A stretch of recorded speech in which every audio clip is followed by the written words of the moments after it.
Hey YouTube, it's Dimitri, and today we're going to answer subscribers' question, and I'm going to rant and I'm going to rave a little bit here because I can, and I've been kind of in a ranting mood for some time now, but I haven't been on the podcast ranting. So Prad Kashkari 3075 says, hey Dimitri, so this is in regards to the video I made on preparing for grad school, advice for getting back into grad school, making the most of it. And I mentioned in here that, I wish I could go back to academia. And so the question is, hey, Dimitri, that last bit you said really resonated with me. You said, I wish I could go back in academia after some time in the industry. Do you really end up yearning to go back and do research? So let's put a pin in that for a second. And then I think I've gotten somewhat fed up of data science in the industry. And the only way I've stayed in touch with statistics these days is reading papers or books on methods. So this is a second pin. Hold on to the data science topic here. And then I don't know if this is signaling me that I should go back for a PhD, but it seems apparent to me that I don't really care for people managing and have gotten frankly fed up of my skill sets being undervalued by these MBAs and leadership programs. At this point, I'm considering a PhD to just go back into the subject. So there's kind of 3 points here. The first point is going to be, do you just yearn to go back to academia? And the answer is kind of. So I do miss school. Like, in the fall rolls around, we're rolling into August here. I follow a lot of my alumni, my undergrads at Washington State University. I follow Michigan. And then of course I follow a ton of quant programs like Rutgers and CMU and Fordham and some of those programs in general. I think there's some other ones in there like Berkeley and UCLA and all them that, post stuff on LinkedIn. And so it's like, I miss going back. And part of this is also, I presented at Princeton for this conference, this quant conference they had. It was just a fun, exciting experience to be at. Like, I'm still thinking about it. Like, I went in, I don't even remember what month I went, but I'm still thinking about it months later, thinking like, oh, that was so much fun. It was a blast. And I was thinking recently, like, I really wish there was a industry practitioners conference, and I think there kind of is ish, but I'm like, I don't really know if I really want to go. But I really wish there was one kind of like the Princeton conference where it's this weird mix of academics, students. When I say academics, I mean like professors, students, and industry practitioners all coming together. And everybody's there just really excited to talk about quant finance, and there's presentations and there's notes and there's networking events, and you can just meet interesting people that share your same interests and hobbies here. And so one of the reasons I mentioned going back into academia is because when you have the job full time, like, this takes up most of my time. This literally takes up the majority of my brain space here. Like, I don't have time to read and think and do all this fun and exciting quant things. I mean, I wish you guys could see here. I won't move the camera, but I have these stacks of books and stuff, and I'm like, oh, if I could just go back through these old books I've had, or I've purchased a bunch of extra books for program reviews. And of course, when I do a program review, I quickly go through and I read portions of chapters, and I look at layout and structure and design, and then I make videos on these sorts of topics. But I wish I had more time to do this, but at the same time, the industry pays us. It pays us better than academia can pay us. One of the really, touching on the comment here in MBAs, one of the saddest pieces of this entire thing is that math and stats professors make significantly less than business professors.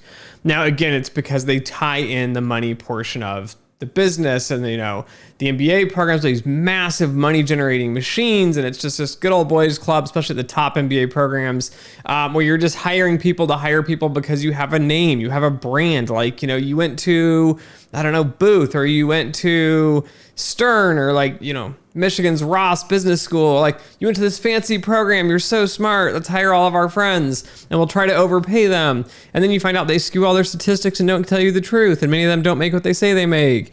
But yeah, there's this piece of the industry that's driving it, that pulls you back in.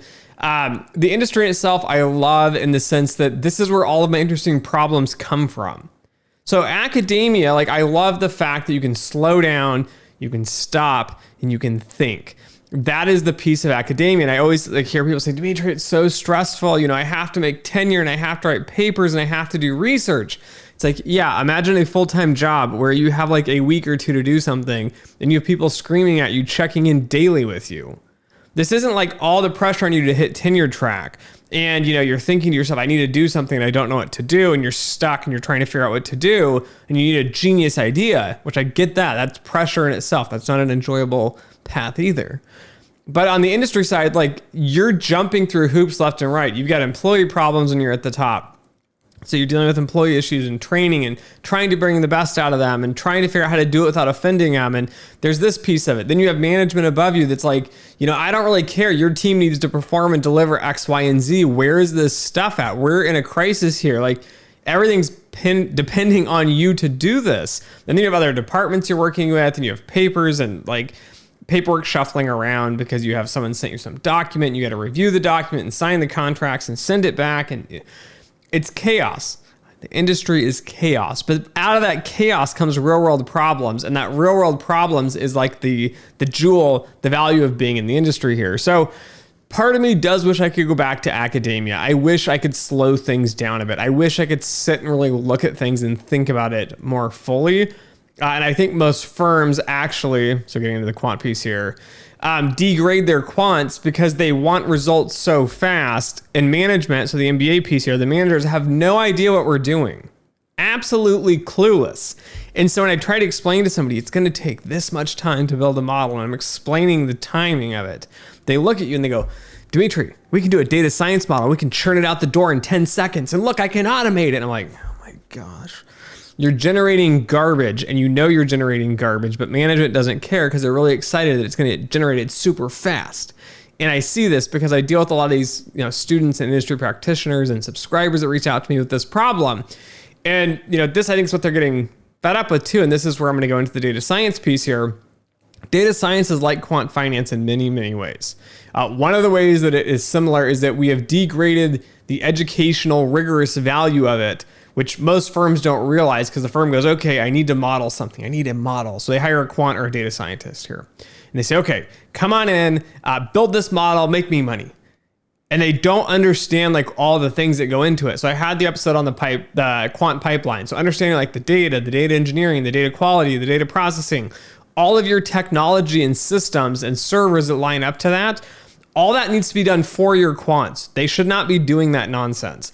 And then you have quants who are there to build models. They actually build the models, and it should take like 3 months to build these solid, rigorous, well-tested models. And then you have 3 months of validation typically on top of this.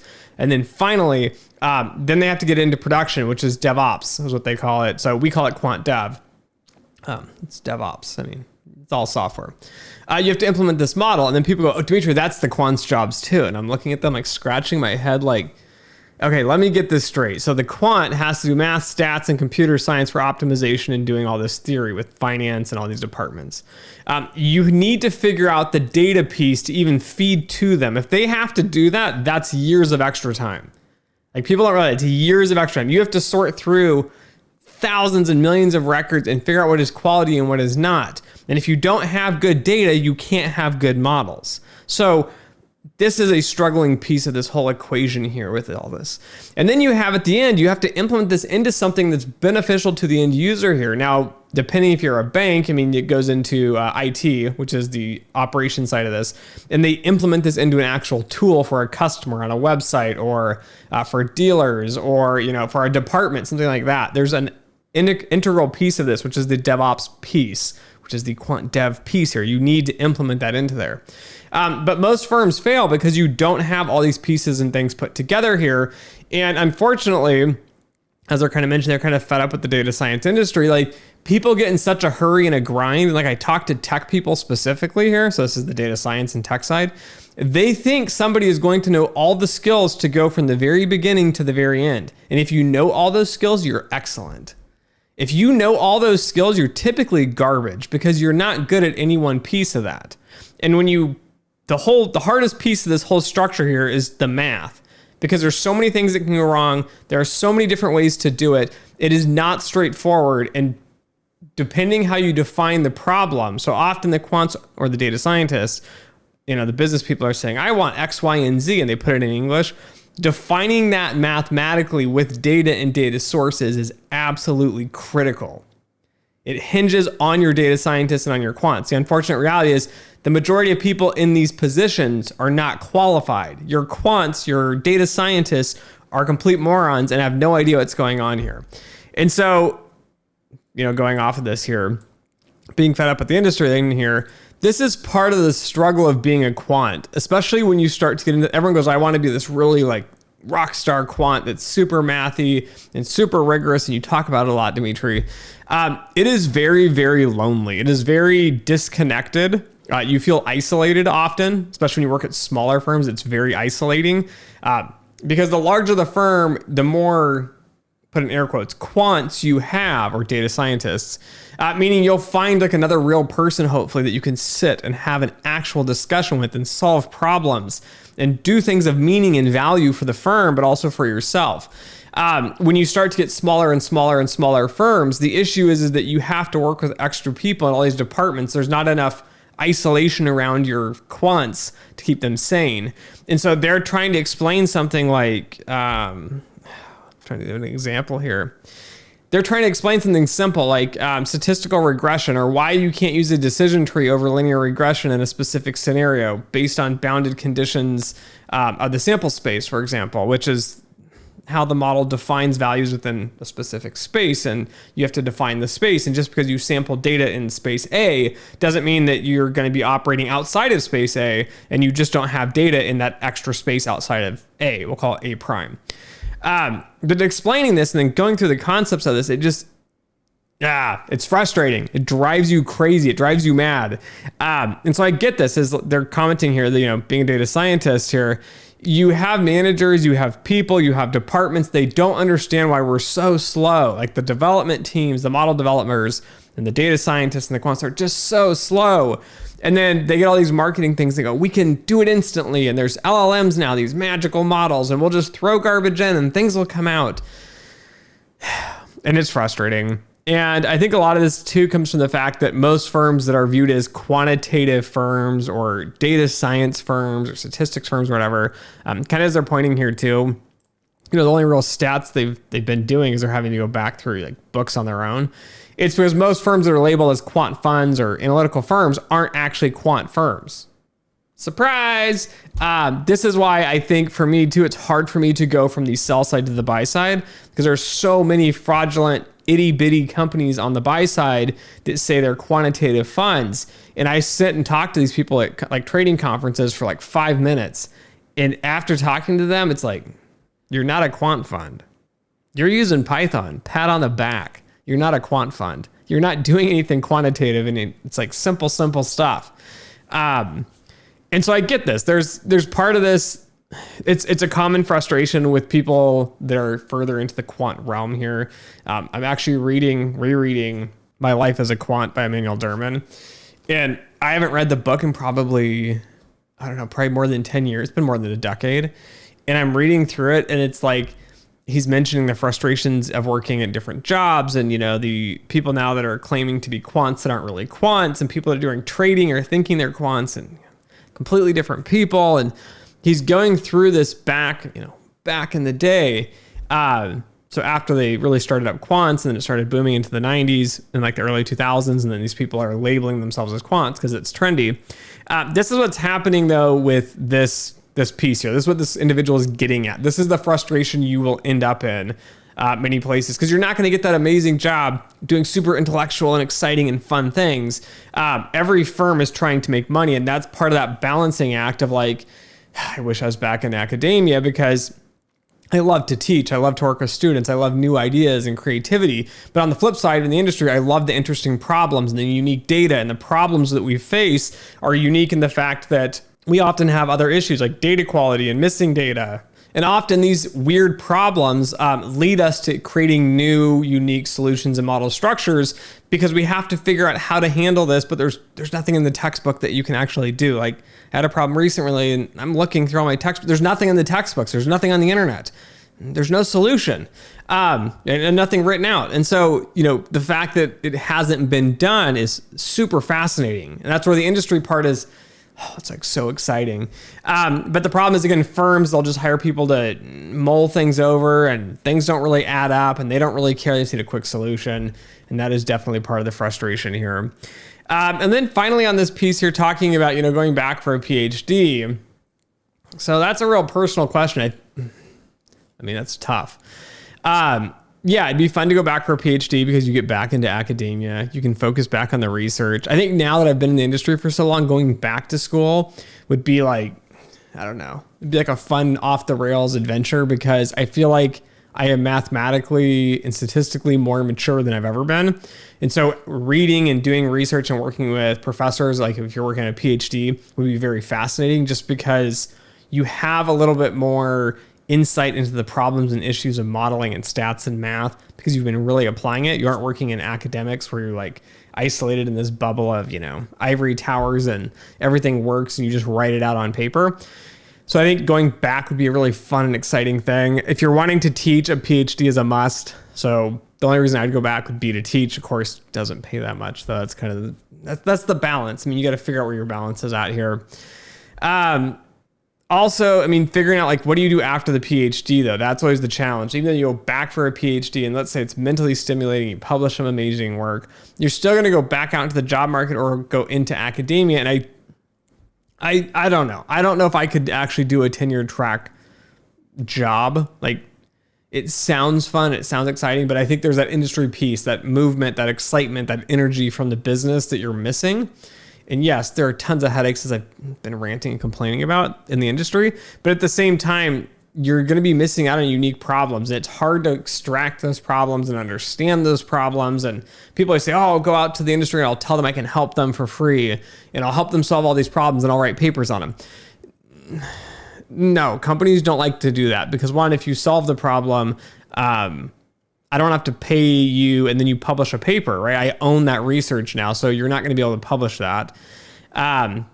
That's always a piece of it here. You can do consulting, which kind of sounds like this, but when you consult, often the issue is that you're jumping from project to project to project. You never get enough time to really dive deep on this. You miss out on that academic piece again. If you're inside of a firm, often they give you a bit more time because you can drag it out and explain to them, I need more time and these are the issues, and really explain it to them. We're consulting. It's like, I just don't care. It's just billable hours. So, I only billed you out to $6 million for this project. Just pay the $6 million, get the solution and get out of here.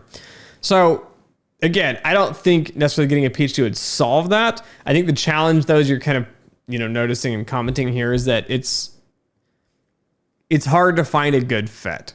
I'll put it that way. It's hard to find a really interesting, mentally stimulating firm. And this comes at many levels and layers here. And I think this is where firms fail to understand this. You could go out and hire the world's best, brightest quant, cultural leader, all kinds of things.